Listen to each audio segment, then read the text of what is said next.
मसूरी, जिसे पहाड़ों की रानी भी कहा जाता है। मसूरी उत्तराखंड का एक लोकप्रिय हिल स्टेशन है जो अपनी नेचुरल ब्यूटी, ठंडी जलवायु और आर्किटेक्चर के लिए जाना जाता है। मसूरी का नाम मसूर नाम की झाड़ी की वजह से मसूरी पड़ा है। मसूरी में घूमने की जगह है Kempty falls, Santra Devi temple, company garden, Dalai hills, mall road, eco park Dhanaulti,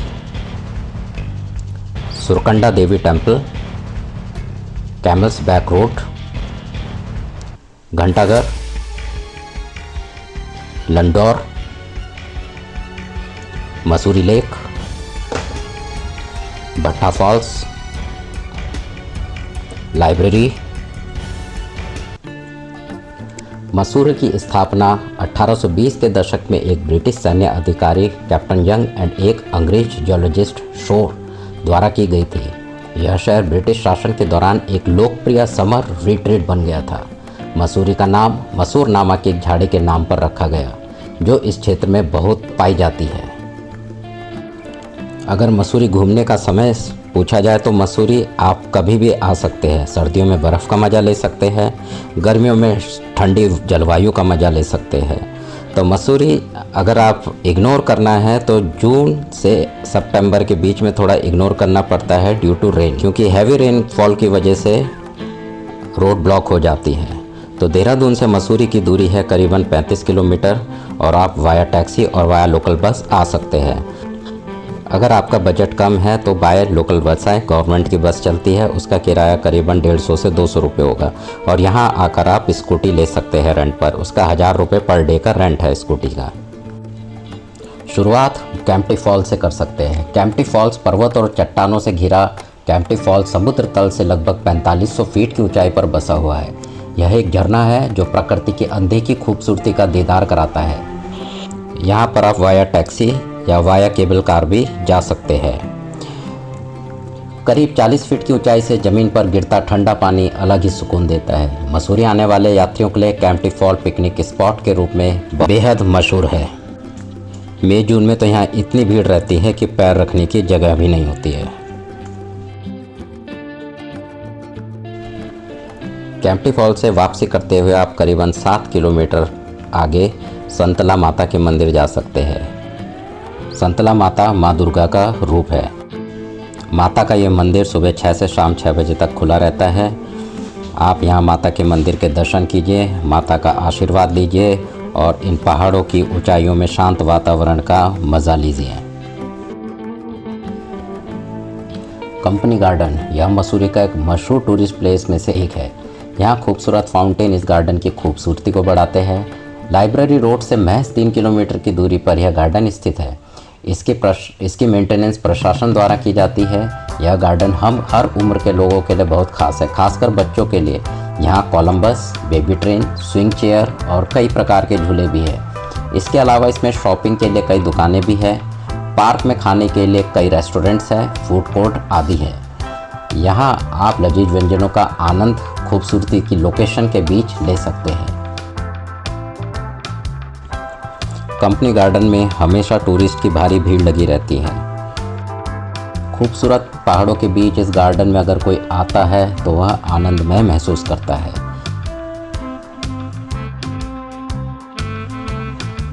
company garden में कोई व्यक्ति अपने परिवार के साथ सुकून से बैठ सकता है और प्रकृति के स्पर्श को महसूस कर सकता है।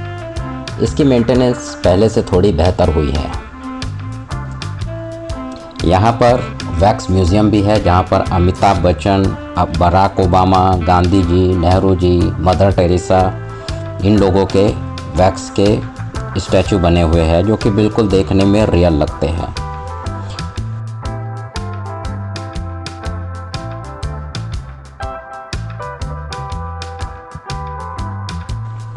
वैक्स म्यूज़ियम घूमने के बाद आप कंपनी गार्डन में एक आर्टिफिशियल लेक बनाई गई है, उसमें बोटिंग भी होती है, तो नॉमिनल प्राइस देके आप बोटिंग भी कर सकते हैं। दलाई हिल्स और बुद्धा टेम्पल दोनों एक ही जगह है। यदि आप ट्रैकिंग के शौकीन हैं तो दलाई हिल्स जरूर जाएं। यहाँ लगभग 1 किलोमीटर की ट्रैकिंग करनी पड़ती है जो काफ़ी मज़ेदार होती है।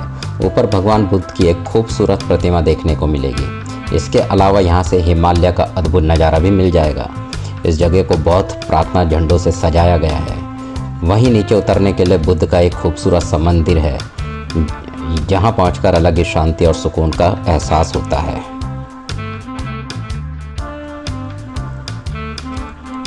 हिल स्टेशन आए और मॉल रोड नहीं घूमा तो क्या किया, कुछ भी नहीं। इसीलिए मॉल रोड तो ज़रूर जाएं, वरना वापस आकर क्या मुंह दिखाएंगे।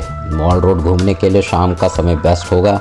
मॉल रोड पर पैदल चलते चलते खरीदारी से लेकर स्ट्रीट फूड का मज़ा भी ले सकते हैं। सबसे खास बात यहाँ पर आपको अंग्रेज़ों के ज़माने के शानदार इंटीरियर भी देखने को मिलेंगे। मसूरी मॉल रोड पर सेल्फी पॉइंट भी है, जहाँ आप अच्छी सेल्फी लेकर अपनी यात्रा को यादगार बना सकते हैं।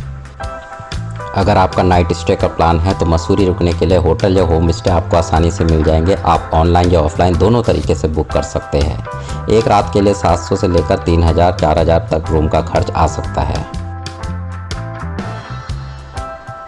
अब हमारा नेक्स्ट डे का प्लान है धनौल्टी। मसूरी से सुरकंडा माता मंदिर जाते समय रास्ते में ही धनौल्टी है। यहाँ की ठंड भी आपको दांत किटकिटाने पर मजबूर कर सकती है। धनौल्टी में इको पार्क है, जिसका टिकट 50 रुपये का है। इस पार्क में हरियाली, सुंदर नज़ारे और बच्चों के लिए झूले मिलेंगे। यदि आप एडवेंचर एक्टिविटी और स्पोर्ट्स के शौकीन हैं तो धनौल्टी आपके लिए बेस्ट जगह हो सकती है। यहाँ की हरियाली आपका मन मोह लेगी। यहाँ बच्चों के लिए full entertainment plus adventure activity है। बच्चे फुल एंजॉयमेंट करते हैं इधर।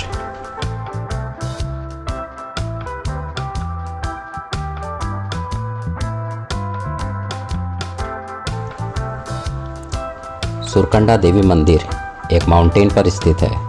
यह काफ़ी ऊंचाई पर स्थित है। मंदिर तक पहुंचने के लिए करीब 2 से 3 किलोमीटर की चढ़ाई करनी पड़ती है, जिसके लिए समय के साथ भरपूर एनर्जी की भी ज़रूरत होगी। वही जो लोग चढ़ाई नहीं कर सकते उनके लिए अब रोप वे की सुविधा हो चुकी है। रोप वे से आने और जाने यानी दोनों तरफ का किराया 210 रुपये GST के साथ है। ऊपर पहुंचकर ज़बरदस्त धूप के साथ कपा देने वाली ठंड का एहसास होगा, इसीलिए गर्म कपड़े पहनकर आएं। माता सुरकंडा का मंदिर 51 शक्तिपीठ में से एक है। मान्यता है कि जब भगवान विष्णु ने माता सती के शरीर के टुकड़े किए, उस समय सिर का टुकड़ा इस जगह पर गिरा था। इसीलिए इस जगह को सुरकंडा भी कहा गया है। इसीलिए इसका नाम माता सुरकंडा देवी का मंदिर है।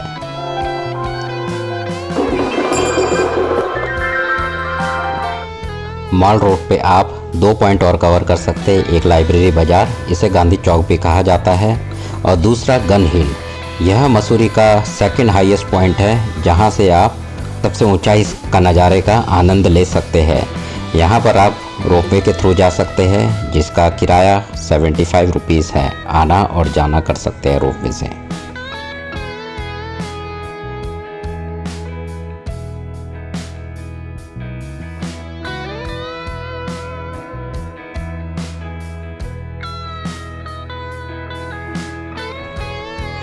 देहरादून से मसूरी जाते हुए मसूरी शहर के पास एक झरना आता है, भट्टा फॉल जिसे कहा जाता है।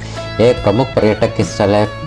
यहाँ आने वाले पर्यटक कई मनोरम दृश्य देख सकते हैं। हालांकि मुख्य जलधारा शैवाल से भरी हुई है, फिर भी पास के तालाब में ताज़ा पानी मिल सकता है। पर्यटकों को तालाब में मस्ती के साथ नहाना बहुत पसंद आता है। बच्चों के पार्क के खेलने के लिए ढलान और झूले भी लगे हैं। यहाँ पर रेस्टोरेंट्स एंड कैफ़े भी उपलब्ध है, तो खाने की कोई प्रॉब्लम नहीं होने की इधर।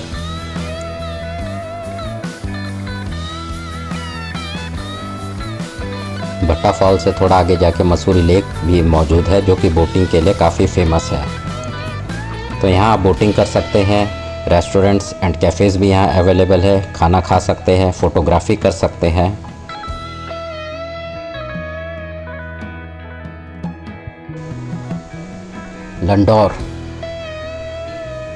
लंडौर के बारे में बहुत ही कम लोग जानते हैं। बता दें कि यह जगह मसूरी से सिर्फ 7 किलोमीटर दूर है। वहीं इस जगह पर 24 मकान और 4 दुकान उपलब्ध है। जी हाँ, यहाँ किसी भी तरह का निर्माण नहीं होता। इन नियमों की वजह से आधुनिकीकरण और पर्यटन और लंडौर से एकदम अलग है। लंडौर का नाम ब्रिटेन के एक छोटे से वेल्श गांव लैंडब्रॉर से लिया गया है। ब्रिटिश शासन के दौरान अंग्रेज सैनिक अपने घर को काफ़ी याद किया करते थे, तब उन्होंने भारत में कई जगहों के नाम अपने देश के शहरों के नाम पर रख दिए। पहली इमारत 1825 में कैप्टन यंग ने लंडौर में बनाई थी। कैप्टन यंग वही व्यक्ति थे जिन्होंने मसूरी को खोजा था। वह ब्रिटिश सेना में गुरखा बटालियन के कमांडेंट थे। लंडौर में स्थित क्लॉक टावर को शहर की सीमा माना जाता था। इस समय के आगे भारतीयों को जाने की अनुमति नहीं थी। केवल ब्रिटिश और आयरिश सैनिक जो 6 से 48 महीनों के लिए ब्रिटिश रेजिमेंट में तैनात होते थे, वे ही यहाँ अपनी छुट्टियों के लिए घर बना सकते थे। ज़्यादातर पर्यटक यहाँ सिर्फ मसूरी या देहरादून से एक दिन के लिए घूमने आते थे, क्योंकि यहाँ ठहरने के लिए बहुत कम जगह थी। आज़ादी के समय लंडौर में केवल 24 मकान थे और आज भी उतने ही हैं। किसी ने सही कहा है, 24 मकान और 4 दुकान, इतना ही है लंडौर। इसी कारण लंडौर की खूबसूरती और हरे भरे जंगल अब तक सुरक्षित है। तो यही है पहाड़ों की रानी, शांत, नेचुरल ब्यूटी से भरपूर। उम्मीद करते हैं आपको हमारा ये ब्लॉग बहुत पसंद आया होगा। यही है हमारी मसूरी। धन्यवाद।